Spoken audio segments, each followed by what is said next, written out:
بادشاہ تھا جس کی سلطنت بہت بڑی تھی، لیکن اس کے پاس بہت زیادہ دولت ہونے کے باوجود وہ بہت زیادہ لالچی تھا۔ وہ سونے کی بنی ہوئی چیزوں کو بہت پسند کرتا اور ہر وقت فکر میں رہتا کہ اس کے پاس سونے کی بنی ہوئی بہت سی چیزیں ہوں۔ اپنے اس شوق میں اپنی رعایا کو وہ بھول چکا تھا۔ اپنے ملک کے لوگوں کی بھلائی کے لیے وہ کام نہیں کرتا تھا۔ بادشاہ کا وزیر بادشاہ کو کہتا ہے، عالی جاں، ہمیں اپنے ملک کے غریبوں کی مدد کرنی چاہیے، وہ بہت بری حالت میں ہیں۔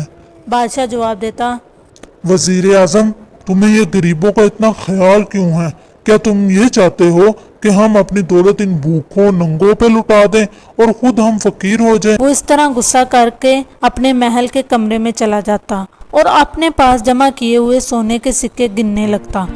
بادشاہ کی ایک بہت ہی پیاری بیٹی تھی جس کا نام میری تھا۔ میری بہت خوبصورت تھی، اسے پھول بہت پسند تھے اور جب بھی موقع ملتا وہ باغ میں جا کے پھول جمع کرتی تھی۔ ایک دن جب بادشاہ کا وزیر اسے غریبوں کی مدد کرنے کو کہہ رہا تھا تو بادشاہ کو غصہ آ گیا۔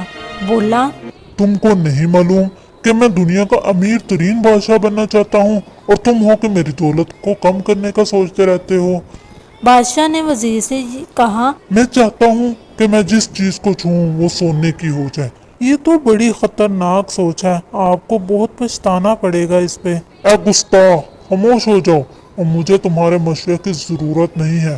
اسی وقت وہاں سے ایک پری گزر رہی تھی۔ اس نے بادشاہ کی خواہش سنی۔ اس نے اس لالچی بادشاہ کو سبق سکھانا چاہا۔ پری بادشاہ کے سامنے آئی اور کہا، میں نے تمہاری خواہش سن لی ہے اور اسے پورا کرنا چاہتی ہوں۔ بادشاہ یہ سن کر بہت خوش ہوا۔ کل صبح تم کسی چیز کو بھی چھوؤ گے وہ سونے کی ہو جائے گی۔ بادشاہ یہ سن کر بہت خوش ہوا۔ اب اس کو رات بھر نیند نہیں آ رہی تھی، کبھی وہ بیٹھتا کبھی وہ لیٹتا۔ اس کی خواہش تھی کہ جلدی سے صبح ہو اور پھر وہ سب سے امیر ترین بادشاہ بن جائے، اور وہ سوچتا کتنا اچھا لگے گا جب میرے پاس ہر چیز سونے کی ہوگی۔ صبح بادشاہ بہت جلدی نیند سے جاگ گیا۔ اس نے جیسے چیزوں کو چھوا وہ سونے کی ہو گئی۔ بادشاہ بہت خوش ہوا۔ اب اس نے کمرے کی ہر چیز کو چھونا شروع کیا، وہ سونے میں بدلتی گئی۔ پردے، دیوار، موم بتی کا سٹینڈ سب سونے کا ہو گیا۔ کمرے کی ہر چیز کو اس نے سونے کا کر دیا۔ کمرے کی چیزوں کو سونے کا کرنے کے باغ میں گیا۔ وہاں اس نے پھولوں کو چھوا تو وہ بھی سونے کے ہو گئے۔ میری کے پلے ہوئے ہرن کو چھوا تو وہ بھی سونے کے ہو گئے۔ ہر چیز کو سونے کا بنا کر بادشاہ خوشی خوشی محل میں واپس آیا۔ جب وہ ناشتہ کرنے میز پر بیٹھا تاکہ وہ ناشتہ کر سکے تو میز پر ناشتہ لگ چکا تھا پہلے ہی، لیکن ناشتے میں دنیا کی ہر نعمت تو موجود تھی، لیکن بادشاہ نے جیسے ہی کھانے کو ہاتھ لگایا وہ سونے کا ہو گیا۔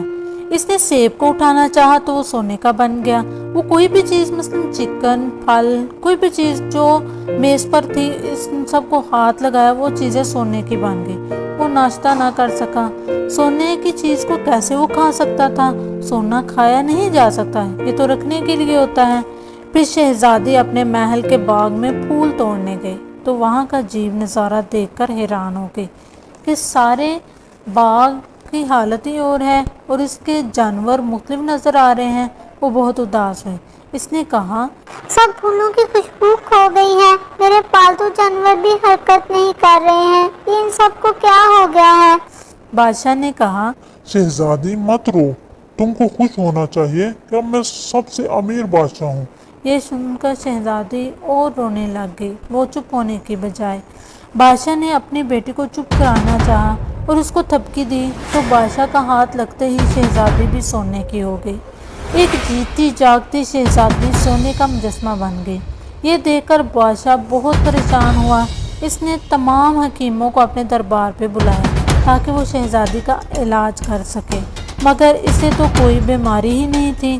تمام حکیموں نے بڑی کوشش کی کہ شہزادی کو واپس اصلی حالت میں لا سکیں، مگر وہ ناکام رہے۔ اب بادشاہ غمگین ہو گیا۔ اس کی جیتی جاگتی شہزادی اب سونے کا مجسمہ تھی اور وہ اس کے لیے اب کچھ نہیں کر سکتا تھا۔ بادشاہ نے اپنی اداسی کو دور کرنے کے لیے اپنے شہر کا دورہ کیا اور